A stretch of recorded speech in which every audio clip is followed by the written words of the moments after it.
大家好，我是花花。我想每个养盆栽草莓的人都有过这样的遗憾经历，花市买回来果实累累的盆栽草莓，到家没吃几颗呢，就开始掉花、掉果，然后整株发黄。今天我要说句你不愿意相信的话，盆栽草莓就不适合阳台养护。我们要先接受这个事实，然后我们再来讨论怎么让盆栽草莓在家里活得更久，结的果子更多。我再来说个扎心的事实，超过80%的人养不好盆栽草莓，不是你养的不好，而是你第一步就做错了，所以吃不到草莓还浪费钱。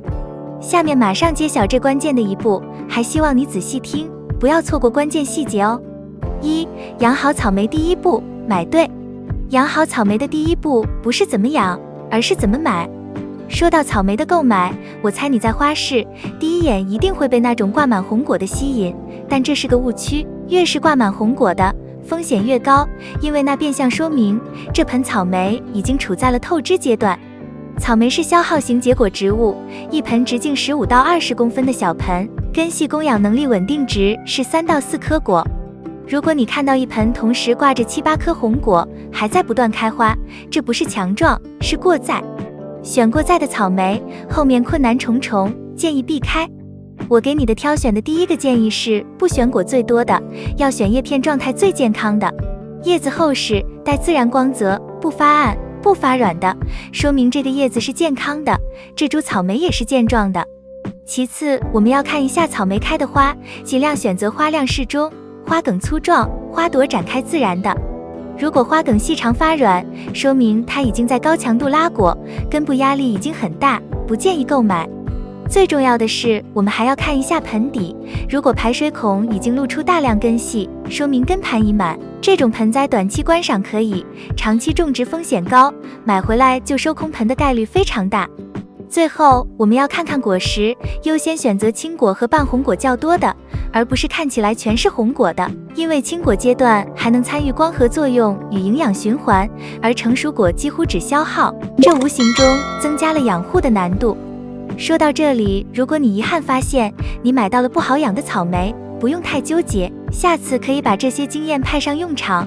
但如果你买到了好养的草莓，那么接下来的养护就不要松懈，一定要让它物尽其用，让我们吃回本。2. 盆栽草莓的养护要点。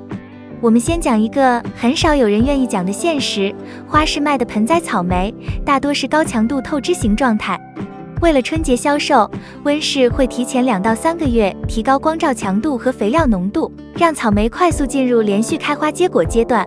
也就是说，你看到的那盆红彤彤的草莓已经连续消耗了几轮能量，它不是刚进入盛果期，而是已经在生命尾端了。所以问题就来了。其实一盆15公分的小盆，根系空间有限，它最多稳定供养3到4颗果。如果此时它挂着7、8颗果，还在不断开花，这不是健康，是透支。植物在透支状态下，一旦环境变化，就会启动自保。什么叫自保？当资源不足时，它会主动放弃消耗最大的部分，也就是放弃花和果，优先保命。所以你回家之后看到的掉花掉果，不是养错，是系统回调。但大多数人会在这个阶段做一件事，补肥、补水、补营养，这正好把它推向崩溃。因为透支状态下的根系吸收能力本来就下降，你在加重负担，它只能进一步弃果。真正的第一步不是补，而是减。减什么？减果。很多人舍不得摘，觉得买来就是为了吃。但如果你想吃得久，就必须主动疏果。直径15到20公分的小盆，稳定供氧能力是3到4颗果。超过这个数量，你主动摘掉最小的、最晚开的那几颗。当果量下降，能量重新分配，叶片会恢复弹性，新花质量会提升，结果也会随之而来。很多家庭做了这一步，草莓的存活周期直接延长1倍。第二个隐形问题是春节气候结构。春节期间常常阴雨，白天升温快，夜间降温也快，这对草莓来说不太友好。草莓在温室阶段是恒温环境，突然经历昼夜温差的大波动，会出现花粉活性下降。你看到花在开，但就是不结果，就是这个原因，其实是传粉阶段被温差打断了。第3个关键，视光周期误判。春节期间日照时间短，如果你把草莓摆在客厅观赏位置，每天有效直射光不足3小时，它会自动降低结果意愿。光不足，它不会立刻死，但会停止挂新果。很多人误以为是品种问题，其实是光不够。正确做法是每天至少4小时直射光。第4个经常被忽略的点是根系盘绕。花式草莓往往已经在小盆里生长较久，根系在盆内形成盘绕状态，这种状态下吸收效率下降。买回家后，如果发现底部排水孔有根露出，说明根已经绕满。这时候如果长期不换盆，吸收能力会持续下降，慢慢就会黄叶死亡。换盆的最佳时机是春节后，等第一波果收完，换到直径25公分以上的盆。换盆后不急着挂果，而是先养叶，1个月后再进入结果周期。这样草莓可以从节日型植物转成长期型植物。把上面说的这些连在一起，你会发现一个完整逻辑。花式是冲刺状态，家庭应该是恢复状态。你买回家，如果继续冲刺，它只能报废；如果转入恢复，它可以持续2到3个月。草莓不是短命，是被节奏拖垮。春节买草莓本身没有错，错的是把温室逻辑带回阳台。如果你愿意，今年春节可以做个对比实验。一盆维持原状，不疏果，不控水；另一盆疏果，控水，给光。2周后，你会看到完全不同的走势。其实我们聊了这么多，都是在解决当下的问题。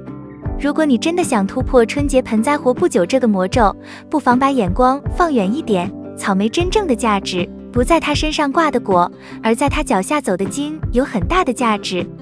3. 长期投资，繁殖草莓苗。等这盆草莓安稳度过春节，天气回暖到稳定15度以上时，你会发现它会长出一些像细绳一样的走茎，顶端带着一颗小苗。请务必留住这些走茎，把它引到旁边装满土的小花盆里，让气生根扎进去，让它存活下来。这样等你原来那盆母株终于耗尽能量后，这些扎根的就是一些新的草莓苗。而这些新苗没有经历过温室催花透支，体质强健，可能会是你未来能稳定收获、吃得长久的真正开始。